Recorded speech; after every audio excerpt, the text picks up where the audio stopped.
America was and what it can become. This is Liberty Town Hall. Welcome to Liberty Town Hall. Today we're joined in studio by Ken Thompson. What we're here today for, Ken, is you were just down in Lansing as this historic bill for right to work was passed in Michigan. Yes. What did you see when you were down there, Ken? The antics of misled, hardworking Michiganders who were used as cannon fodder by executive leadership of state or private and public unions to protest an action that doesn't affect the lives the way the union leadership encourage their workers, their members, to believe. So let's talk about the bill that everybody's up in arms just for a minute here. What is the right to work bill? Well, the essence of Senate Bill 116, which was the prominent bill, was a employer would no longer be compelled when they hire an employee to have them join a union. An employee, when they join the labor force of a particular employer, would no longer be compelled to pay union dues and or be a member of a union to hold their position with the employer. So as an employer that has a union shop, if I want to hire Bob or Sue or Mary for a job and they don't want to join the union, I can still hire them now. Correct. Right? They have a choice to work. Right. And I have a choice to hire. Correct. And they have a choice to join a union. Or not. Or not. Right. So if it's all about the individual choice, isn't that the Democrats' platform of allowing people free choice and the ability to make up their own mind in life? Isn't that? Not in our lifetime anymore. The Democratic Party has been subverted, in my opinion, by progressive ideology best described as socialism. And socialism is a dominant monopoly by statute. So the very people that claim that people are supposed to have freedom of choice and all these wonderful things that the conservatives don't want them to have, it's really kind of backwards, isn't it? I mean, it's the conservative bill that's right to work says, you have a choice. You are in control of what happens with you, right? Right. And that's a bad thing for the unions. It is, because the unions in our state, since the inception of Public Act 176 in 1939. Yeah, Michigan's always been a very strong union state. Since the 30s. Since the 30s. Since the success of the UAW strike at the Flint Assembly Plant for Pontiac from December 31st, 1936 to 42 days later to February of 37. It was a very violent protest, and the union organizers had the backroom but covert support of the political leadership of Michigan at the time, because they were going for votes. And the result of a very violent protest was the statutization of a union monopoly in the labor force of Michigan, where you have the closed shop. So it was literally a manipulative system that has just been destroyed by this passage of this bill. It destroys the ability of the executive leadership to literally treat the union members as a capitalized human resource. I say this is good for the unions. It is. I think this is one of the best things that happened to the union, because now workers have a choice. Do I want to join your club or not? So therefore the union would have to give a reason for the worker to give them their dues every month now, right? Yeah, to quote the governor, who's not well liked in most circles, but the point is, it's value-orientated goods and services. The union now has to provide a value for its service. It has to warrant the cost of its value. But wait a minute, if they have to start putting money back into actually taking care of their members, then where it really hurts them is funding the Democratic machine election that keeps them in power. Yeah, So it's really the big threat to the union is they lose their ability to buy Congress. Correct. I forget the commentator on one of the major news medias. He referenced the way the structure is in Michigan and the way the unions fund the Democratic Party. It's basically laundering tax money. Wow, laundering tax money. The union is a launderer of tax money. We'll pick that up when we come right back with more Liberty Town Hall.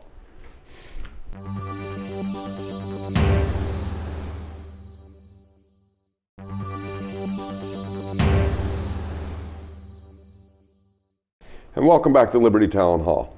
Ken, when you were down in Lansing, there was really a clash of two different philosophies that actually become violent in several incidences, correct? Yes. Who was doing the violence? Well, the incitement was the motivators of the union protesters. The rhetoric speech of their speak makers was doublespeak. After the fracas where the union protesters surrounded and assaulted the people within this specific tent for Americans for Prosperity. I watched them tear down the tent. Yeah, and they tore down the tent. People were in the tent. It's simple assault, but and they were incited and encouraged to censor through this simple assault any divergent opinion. And when we went further around the area, they had a speaker on the city steps. Verg is the Democratic mayor, very union-orientated gentleman of Lansing, which is his free expression to do so. But on the steps of the city hall, the union speaker was thanking the union protesters for their peaceful, nonviolent acts minutes after the tent came down. So this is a doublespeak. Not even honestly talking about what's going on. No. Well, as I look back in time, unions have a strong history in violent protests, right? Well, here in Michigan, it's an absolute violent history. For the organization, the UAW is predicated upon violence. They seized private property. So how is this condoned by society?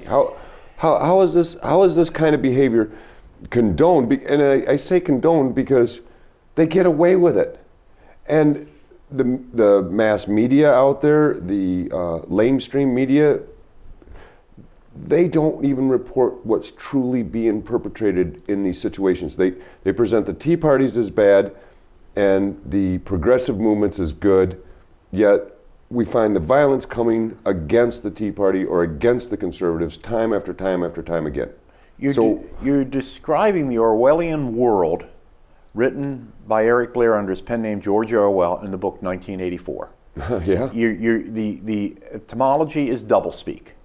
Yeah, it's completely not even, it's completely disconnected with what reality is. And in Japanese culture, it's called belly speak. Your words are the opposite of what you mean. And that's what we're dealing with here. So how do people know what's real or what's not? I mean, you were there. You actually seen what was happening. You see the difference of the attitudes in people, and one has a right to speak your mind. The other one says you have no right to speak your mind. You need to shut up and leave or I'll beat you up. Yeah. You see that firsthand. But how do people know what to believe anymore? It's an individual initiative. You have to step outside what I'll refer to as what it is, the big lie. And these protesters, the union protesters, were fed and live upon and profit by the big lie. And when you're dealing with the big lie, and the big lie becomes your truth, and I approach you and tell you your truth is the lie, and what you're told is my lie is the truth, you have a dichotomy. And this dichotomy is fed upon by the leadership of the unions. And what we saw there, the leadership of the unions, I thought I was in a communistic rally hearing some of these people speak. They were denouncing private initiative. They were denouncing private enterprise. They were praising the omnipotent state, which is the premise of socialism. How do they expect to keep a job if they charge more for the labor than they produce as income for the company? Because the company's got to make the money from the products, goods and services, that the employees produce. So if the employees don't produce enough to make, it's like I have a job out there for, let's say, a salesperson, right? Somebody says, well, how much can you pay me? Well, I can pay you $10 million a year if you want, just make me 20. So if you're making me money, I can pay you high wages. But if you're not making me any money, then I can't pay you any wages. Does that make sense? It doesn't make sense, but the problem you're describing is the state legislation and federal legislation that's been enacted since 39, and we'll use 35 and 39 as the pivotal years. The legislation enacted subsidizes this statutory monopoly of labor unions. They are a trade monopoly. So they have the power to hold everybody at hostage to get more money than's even available for them for what they're capable of producing, correct? Yeah, and you and I as the taxpayer are subsidizing this nonsense, and it's political nonsense. Well, this is in the private sector. What about the public sector unions? The public, Because I think their public sectors were exempt in several spots of this, correct? the police force, the Michigan State Police and other associated police forces were exempted from this. Fire departments is too, I as believe well? so. Okay. So what you have is Again, public sectors being protected here. Yeah. Well, you're using inequity of law. How can you pass a law that makes me more equal than you? And this is, even though the legislation is called right to work, the legislatures behind their little negotiating doors created these exemptions for privileged groups. So you're on. So even a conservative bill, right to work, is still a progressive movement in many ways. In many ways, and that's our problem. Our leadership at the state level is very progressively dominated, regardless of party claim. And we've seen evidence of it at the federal level here with the steering committee stripping 4 well-known constitutional principle congressmen in the House from committees. And we'll pick that right up on these congressmen being kicked out of these committees because they're conservative values when we return with more Liberty Town Hall.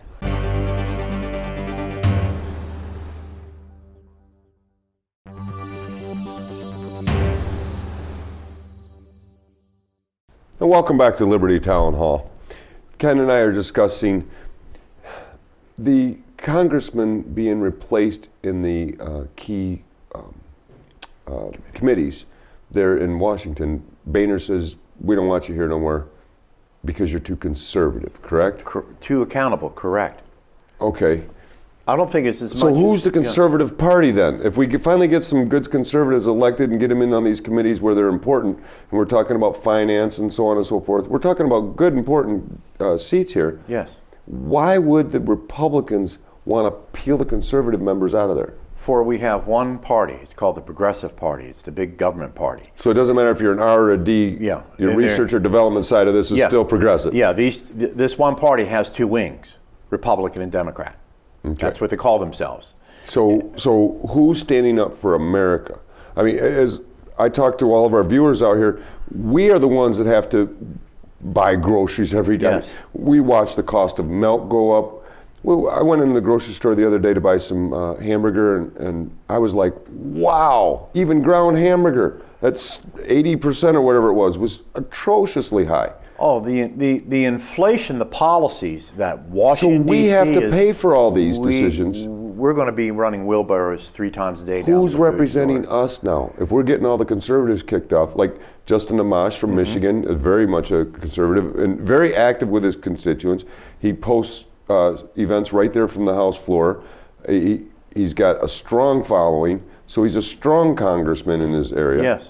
And yet, he was pulled out of these committees. So who's representing us now? Well, Justin's still in office, and I like your 6-year plan. Vote him out. We can rotate everybody out in 6 years, absolutely. We as just for the record, I'm calling right here on Liberty Town Hall that America has a goal of rotating these guys out in 6 years. Make no mistake, I'm on the record for that. I say we can replace everybody in Washington in 6 years, and I think we should do that. So, but yeah, well, short of that, what do we do now? Because we don't have nobody representing us now. We need to stand up. I mean, the taxed enough already. The Tea Party stood up in 2009. And it scared the living daylights out of both parties. Again, you're dealing with the big lie. Why tell a little lie when a big lie sounds so much better? And this is Thomas Woodrow Wilson's plan. Oh, yes, this absolutely. goes back to the early days of establishing the socialist ideology under the banner of progressivism.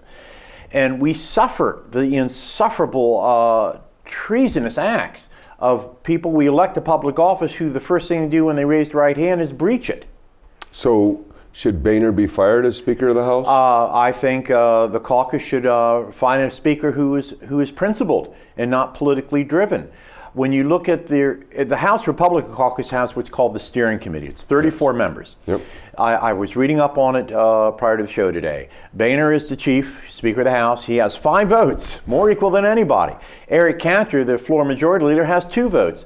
Not as equal as Boehner, but more equal than the other 32 members. That have 1 vote. Who have 1 vote. And the 32 members are divided into subdivisions. One subdivision is class. A class is the electoral year you came in. Justin is the 2010 class. Michelle Bachmann, I believe, is the 2006 class, and so forth.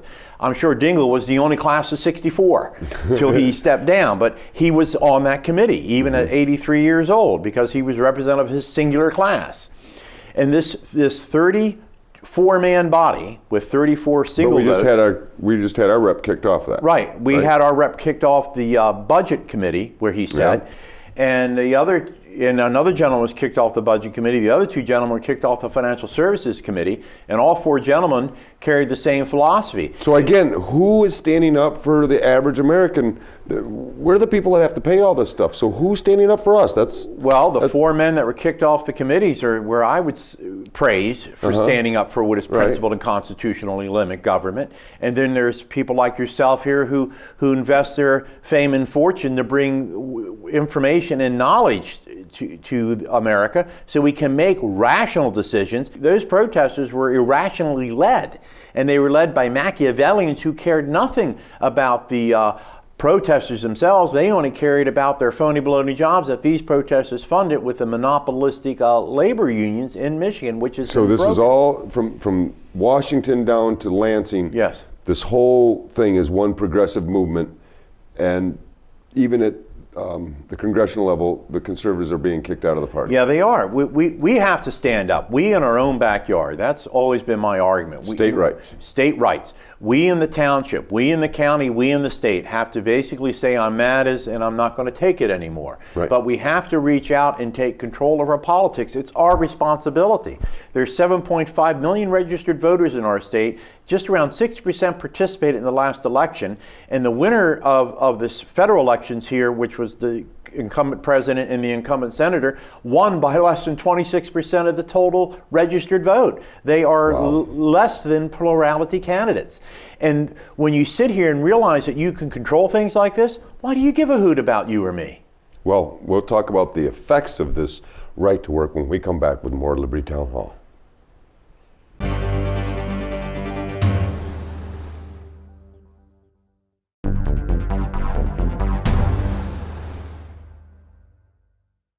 Welcome back to Liberty Town Hall.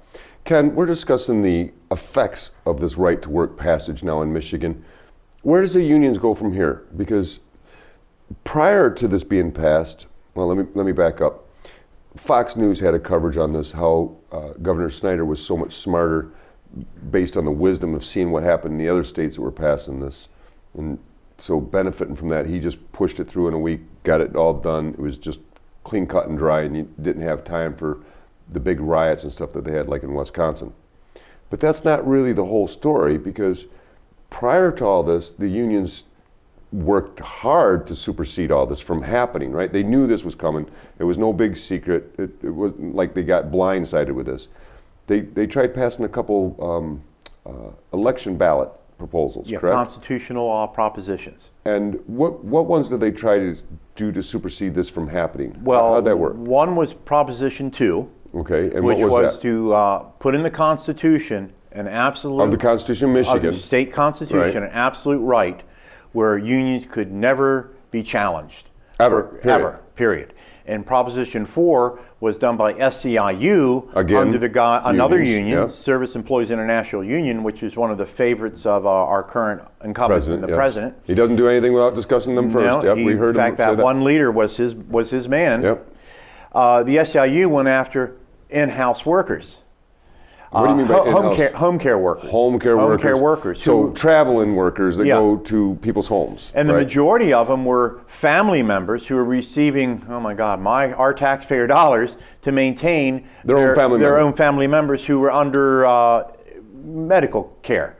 And they wanted to unionize them because the SEIU with Governor Granholm did do a backdoor unionization of health care of private workers. So they've already tried hijacking that, and now the Proposition 4 would have made it constitutionally undeniable. So if they had passed either of these two proposals, then the right to work bill would have never been able to come forward without changing the Constitution. So what did the unions do to try to get those two bills passed?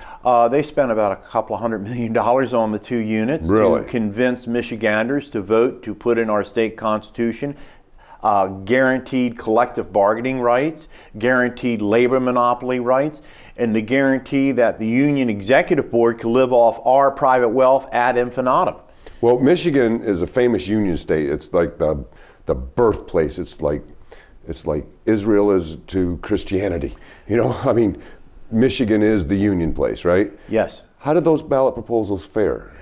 They spent hundreds of millions of dollars on this. They almost failed 2-1.